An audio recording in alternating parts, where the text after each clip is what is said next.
All right, Debbie, so today we were talking about the number one thing that they should have taught us in school about being successful in life and in business, and that is this: how to deal with envy in other people once you become successful. See, what I found is that it is easy to start a successful online business. What is not easy is dealing with the consequences when other people realize that you are successful. And this is probably getting intense, isn't it?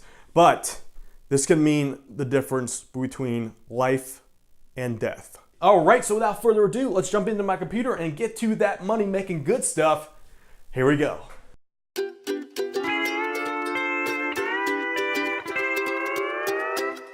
All right, Debbie, so today we're talking about a topic that I've been trying to articulate literally for the past 2 years, but I just haven't been able to format it the right way in my head. So I think I finally solved it after reading a book by Robert Greene called The Laws of Human Nature. So we're going to talk about today envy. All right, this is the negative emotion that isn't within all of us that can compel a brother to kill his own brother. All right, so if you're familiar with the story of Cain and Abel, it's a Bible story where Cain kills his brother Abel because basically Abel is favored more in life. So know this: just one envious person in your life can ruin your progress in your life and your business, and in addition to that, cause you years of psychological and emotional pain that will stick with you probably for the rest of your life. All right, this is why it is incredibly important to first of all learn how to spot this in other people and how to properly deal with it so that this does not continue to happen to you as you become more successful in life. All right, so this is the cause of it. It's the ascent. All right, when you pull ahead of your friend group, it causes an inner feeling of resentment towards you. It doesn't matter if you're the kindest person in the world. It doesn't matter. If you make someone feel less than you, it invokes the feeling of envy. So it could be a whole range of different things. Like, for example, you having more money, you buying a new, better car, you buying better clothes than the person next to you, you having a better mate, having more confidence, better health, better looks, smarter, better talents, skills, accomplishments. All of this will invoke the feelings of envy in others. Now, when you boil down to what it really causes it's all about resources and attention, all right? And what that equates to is better mating possibilities. It is that crude. It is that simple, all right? It all comes down to that. So here's the result: death, all right? Death, literally. Realize this, though. It is totally normal for humans to experience low levels of envy. All right, everyone experiences it's human nature. All right, in its sedative state, it actually could be a very valuable human emotion that will push you to get better at the things that are important to you in life. However, there are certain types of people that if you make them feel inferior to you in any way, they will plot and strategize to murder you out of envy. There's been cases throughout society about this. Now, my question to you is, have you ever looked into the eyes of someone who wants you dead? All right, it is a very strange look. It's a frenzied look of complete loss of control and this inner hatred that cannot be contained in words. Have you ever seen that face to face? It is a scary sight. Now, because we have laws in place, though, usually instead what they will do is attempt to assassinate your identity in the world and how people perceive your character, how people perceive you. And in addition to that, after they do that, they will then attempt to assume your identity. All right, they want you dead, and they then want to become you. That's the ultimate goal here. So here are the signs of envy, what to look out for. All right, so you'll first start noticing this when you start becoming successful. So you'll turn and look at someone. You might see their eyes appear to be this. You see this ring around the whites around the eyes here, this weird contraction around the eyes. It's almost like a perfect circle. You're going to look for that around the eyelid there. This is them losing conscious control of their body because they're enraged so much. All right, so this will just appear to be for like a millisecond. All right, so you want to be on the lookout for these quick micro flashes of uncontrollable facial expressions. This will often happen when you might, like, say you were walking down the street and you see someone that you know, and in that split second, their true thoughts about you will come out in their face. All right, another thing is if you look in the pupil, it will have this boring look into like the soul of your being. It's this, their eyes will bore into you, and there'll usually be a darkish tint to it, and also a little bit of anger behind that. So look for that. Another thing you want to look for is in this region right about here. There's a contraction in here where if you imagine someone who's like really mad, just like You want to look for that quick flash of that right about there. So this will, it's basically them, an angry face, but they pull it back in and conceal it with a false smile, or they'll be like, hey, it's good to see you, man. Really, they don't like you, all right? They don't like you anymore because you cause them to feel envious for whatever reason. Another thing that you have to be aware of, and these are the types that you want to look out for. You're going to see normal people that you hang around, friends, do these types of things. At first, it's okay. It's okay. You just want to brush it aside, but make a mental note of who that person is. Now, these are the ones you really want to look out for.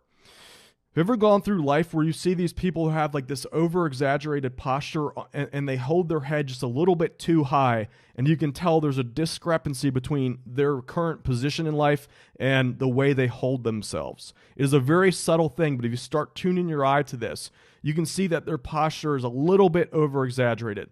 Like this guy on the left here. This is not quite how it is, but if the guy were to elevate his head just a little bit too high, than what's natural. These are the types that you want to look out for. Now, what you'll notice is that if they're near you and they hear you talking about anything really that they don't have, you will see a quick little drop in their posture where they have a small hunch there, and you can see their energy just suck out of them.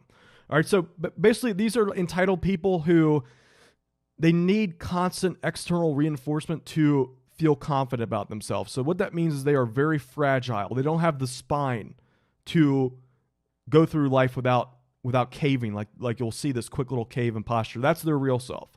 So you have to be very cautious of these types. And once you've evoked too much envy in someone, you will actively engage into them to create plots to bring you down. Only a small percentage of the population, though. So here's essentially the plot here. Step one is they have to get close to you.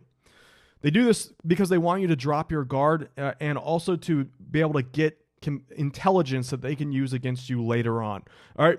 In this process, what they're doing is they're continually judging your level of trust in them so they know when is the right time to attack because your guard is down. So they're constantly taking note of your current trust in them. Now, this process is something that can go on for years. This is not something that's going to happen in a week. It could. Some people who have a shorter outlook on this or who only just want to just get on with their lives will only do it for a week. But some people who really want to cause immense pain with you will draw this out for several years, if not up to a decade. It is insane. All right, step number 2.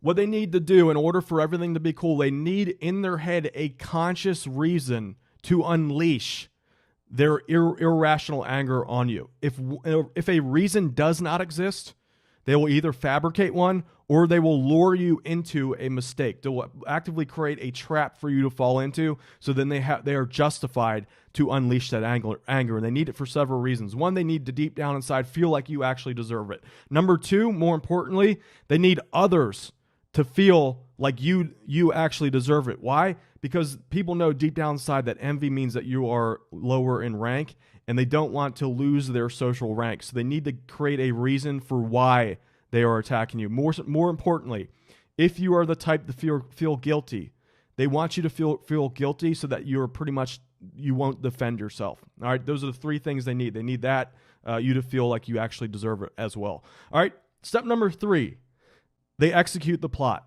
All right, they execute the plot so that they can humiliate you as much as possible. Humiliation is a way to drop your rank, not only for yourself, but the way other people see you. All right, so the more humiliation and pain that they can cause you, the more self-satisfaction and pleasure this person will feel internally. The bigger the pain, the more they feel like they've actually accomplished something in life. There are people that in life, their sense of accomplishment and doing things in the world is based off of who they've potentially destroyed. Some people get a feeling of true inner self-satisfaction and accomplishment by doing that. Even if they've done nothing good, nothing constructive in the world, they are able to go through life with confidence, knowing that they've ruined people. So some people operate that way. Number 4, once they've annihilated your existence from the world, they then attempt to assume your identity, who you are, and become like a cheap version of you. It is the craziest thing. They will start talking like you. They will say the same phrases that you say. They might even try to start like their own little like flimsy phony business so they can walk around like they're a businessman. They will start dressing like you. It is the strangest thing ever. They want to become you. It's the creepiest thing ever. All right, so their ultimate goal, this is why this happens and what they want to do. See, every human has an internal need to feel superior to those around them. Now, when you question, if you inadvertently question this feeling of superiority, most well-adapted humans will turn inwards and just focus on making themselves better. They'll work out more, they'll get better at their careers. That's totally a healthy, useful, constructive response. But other people go the complete opposite way with it. So if you inadvertently question their inner thoughts of superiority, they need to right the wrong. They feel like they've been personally attacked by you by doing this. All right, so their way of righting the wrong is to destroy everything in your life that you value, that you've built up over the years. They will attack your health, your physical body. They will attack your reputation. They will attack how people perceive you. More importantly, they will try to attack your happiness and make you as miserable as they are. They almost feel like they are entitled to you. They feel like they own you. All right, so the more damage they can do you, the more they reinforce that feeling of superiority. They seek to swap places with you. They need to appear that you are the evil person who deserves their due punishment, while they are the saintly white knight who, out of their superior sense of morality and justice, is doing the world a favor for tearing you down. They need that internally. All right, here's the kicker. This is the most painful thing about it. It works. In the short term, it works. They're often rewarded for this type of behavior and you penalized. Why?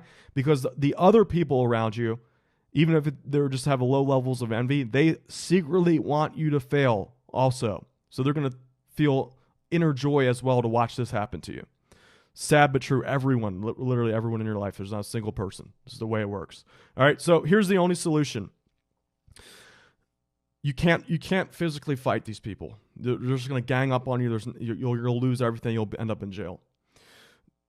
Once the feeling of envy in someone becomes too strong, it can never be resolved. You can never fix it. It's impossible. It's till they die or till you die. That'll always be there. So you must learn to address this before it ever happens. All right, that's the only thing you can do. You have to learn to cloak your skills and your talents around those that can't handle it. All right, it's a matter of life and death, literally. So a good saying for this is make your house ordinary on the outside, but a gem on the inside. So outwardly, you're an ordinary person, but inside your true value is there. Inside the house, it's very decorated very nicely. You feel good to be there. All right, now what I found personally is one of the quickest ways to invoke the feeling of envy in people is to buy a flashy car. That's the main reason I don't do that anymore. First of all, it's a waste of money, but number two, it will lead to your own destruction. It is a night and day difference. You literally will lose friends the moment you buy a very nice car. They'll pretend to be happy, but slowly but surely, you'll find that they're not a true friend. There is no true friend, by the way. So the thought process is this. It's fine if you're richer than me, but you just can't show that you're richer than me. It's basically boiled down to that. All right, so you must learn to squash your inner need to seek attention from others. We all have that desire to want attention. You have to learn to weed that out. It hurts. It's painful to do. That's why most people can't do it. You have to learn to make that not something that you become validated by. See, know that the more attention that you receive, the more that's above above the normal amount that you should receive, the more that envy is building in the background. All right, learn to be a ghost in society when you're walking around. Learn not to get attention when it's not important. All right, so another thing is intelligence. You have to avoid the need to try to show people how smart you are. So learn to make yourself appear to be about 10% dumber than those around you. All right, so this makes people feel good about themselves, and also learn how to highlight some of your faults, because people will, things that you're not so good at, if you're good at certain things that people might be envious about, learn to highlight the things that you're not so good about, because for some reason or another, this makes people like you more. All right, the key to all this, in essence, is to learn how to manage the emotions of other people. See, the key to success is to learn how to manage your emotions, and then to keep it, you must learn to manage the emotions of those around you. All right, in other words, if you make people feel good about themselves, aka if you make them feel superior to you, they will go out of their way to actually help you. Flip the equation, they will go out of their way to destroy you. It's that simple. So with all that said, at the same time, there are times when you need to shine to get certain successes. You got to learn when those times to shine are. I think the distribution is 95% under the radar, almost like Superman. If you're a Superman fan like I am, you learn how to keep all that hidden. But 5% of the time, you have to know when to turn it on to make yourself larger. All right, so it's that simple. Now, here's some food for thought. Could that be you? Could you be the envier? If the roles were reversed, if you were unsuccessful in life and you had a friend that was super successful, is it possible that you could be that person that tries to tear other people down? See, we're all human. We all have the same firmware. It's all within us. Do you think that could be you if the roles were reversed? So you got to think about that. It's going to really get your mind going.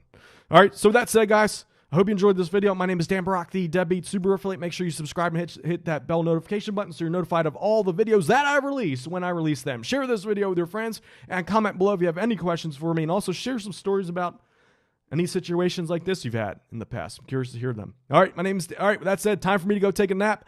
Peace.